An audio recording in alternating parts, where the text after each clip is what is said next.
असंभव कुछ नहीं होता दोस्त, ये परिकल्पनाएं हैं खाली। और मैं आज तो आपको बहुत ईमानदारी से और 12 साल के तजुर्बे का निचोड़ निकाल के बता सकता हूं कि इस दुनिया में असंभव नाम का कोई शब्द होता ही नहीं है। इंसान कभी भी चंद्रमा पर नहीं पहुंच सकता, पृथ्वी विज्ञान की अधिकतम सीमा है। डॉक्टर ली दी फॉरेस्ट मशहूर वैज्ञानिक हुए, बहुत बड़े साइंटिस्ट हुए। एक स्टेटमेंट इन्होंने पास किया 1955 के अंदर, 1955 ही पास द स्टेटमेंट कि इंसान कभी भी चंद्रमा पर नहीं पहुंच पाएगा। It is impossible for a human being to cross Indian globe, earth globe. और पृथ्वी विज्ञान की अधिकतम सीमा है, लेकिन किसी बहरे ने इस बात सुना नहीं और पहुंच गया एक आदमी अपना बस्ता उठा के, जिसका नाम था इन 1969। और उसके बाद तो स्पेस जर्नी ऐसी हो गई जैसे आप और मैं अभी पतिया और बैंकॉक चले जाते हैं। लॉर्ड केल्विन बहुत बड़े साइंटिस्ट हुए, उनका स्टेटमेंट आया कि सिर्फ पक्षी उड़ान भर सकते हैं, हवा से भारी मशीन का उड़ान भरना असंभव है। इट इज इम्पॉसिबल कि हवा से कुछ भी भारा हो और वो उड़ सके, क्योंकि ग्रेविटी उसको गिरा देगा। लेकिन तमाचा मारा इन लोगों ने, तमाचा मारा और लिख के दिया कि हमने साइकिल के स्पेयर पार्ट से इंसानों को पक्षी बना दिया।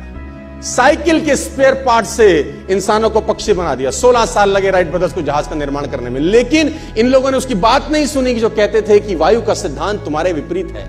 यह बात भंवरे को कही जाती थी कि भंवरा वायु के सिद्धांत के कारण कभी जीवन मोड़ नहीं सकता, क्योंकि उसके पंख उसके शरीर से हल्के रहते हैं। लेकिन भंवरा साला किसी स्कूल में गया नहीं आज तक। माई doctor told me I will never walk again. मेरे डॉक्टर ने मुझे कहा कि तुम कभी चल नहीं सकोगी। My doctor told me you will never walk again. My mother told me I would, and I believed my mother rather than doctor. Wilma Rudolph एक ऐसी एथलीट हुई जिनको पोलियो था, जिनको डॉक्टर ने कहा तू चल नहीं सकती, मां ने कहा तू चल सकती है। उसने कहा मैंने डॉक्टर की बात नहीं मानी, मैंने अपनी मां की बात मानी। 3 ओलंपिक गोल्ड मेडल जीती है लड़की, 3 ओलंपिक गोल्ड मेडल, जिसको डॉक्टर कह रहा है कि तू चल। लेकिन मां क्या बोलती है? मैं आपको उदाहरण देना चाहूंगा सर। बहुत छोटे थे अल्बर्ट आइंस्टीन, दुनिया के महान वैज्ञानिक में से एक हुए, मंद बुद्धि कहा जाता था। 8 साल के थे, घर पहुंचे, मां को चिट्ठी दिया। When he was 8 years old, came to his home, given letter to his mother. मां को एक चिट्ठी दिया, मां ने वो चिट्ठी पढ़ा। 8 साल के थे और चिट्ठी में प्रिंसिपल का खत था उसकी मां के नाम। प्रिंसिपल ने ये लिख के भेजा कि आपका बच्चा विलक्षण प्रतिभा का धनी है, ग्रेट पावर है इसके अंदर, क्योंकि बहुत बड़े साइंटिस्ट बने, बड़े हो गए। मंद बुद्धि बचपन में समझा जाता था। आपका बच्चा विलक्षण प्रतिभा का धनी है, इसके अंदर असीम संभावनाएं हैं। तो हमारा स्कूल, हमारी मैनेजमेंट, हमारी फैकल्टी, हमारा टीचर इस लायक नहीं है कि हम आपके बच्चे को अच्छी शिक्षा दे सकें। तो it's better for you to take care of your son. आप अपने बच्चों को अपने घर में पढ़ाइए, हम लायक नहीं है कि आपके बच्चे को पढ़ा सके। और उसकी मां ने पढ़ते पढ़ते आंखों में आंसू ले आई और उसने बच्चे को कहा कल से तो स्कूल नहीं जाएगा, मैं तेरी परवरिश घर पे करूंगी, क्योंकि तेरा टीचर तुझे इस लायक नहीं समझता। मतलब वो अपने आप को इस लायक नहीं समझते। बच्चा खुश हुआ, मोटिवेट हो गया और लग गया। उसकी मां का निधन हो गया। वो अल्बर्ट आइंस्टीन बहुत बड़े साइंटिस्ट हो गए।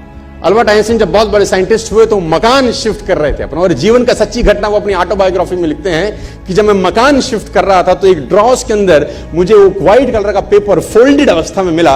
मुझे समझ नहीं था कि क्या है। मैंने उसको फोल्डिंग अवस्था से मिट्टी को हटा के जब खोला तो वो उस टीचर का लेटर था जो बहुत साल पहले टीचर ने मेरे हाथ में दिया था और मैंने अपनी मां के हाथ में रखा था।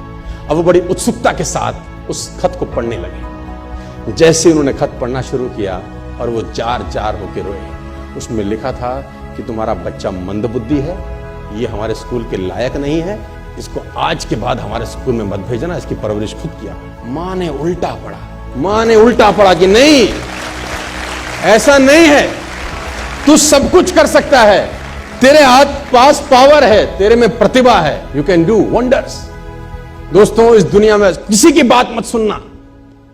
नेवर एवर बिलीव एनीबॉडी कि जो तुमको बोले कि तू नहीं कर सकता, कान पे मारना, बोला साले तू नहीं कर सकता, हम करेंगे।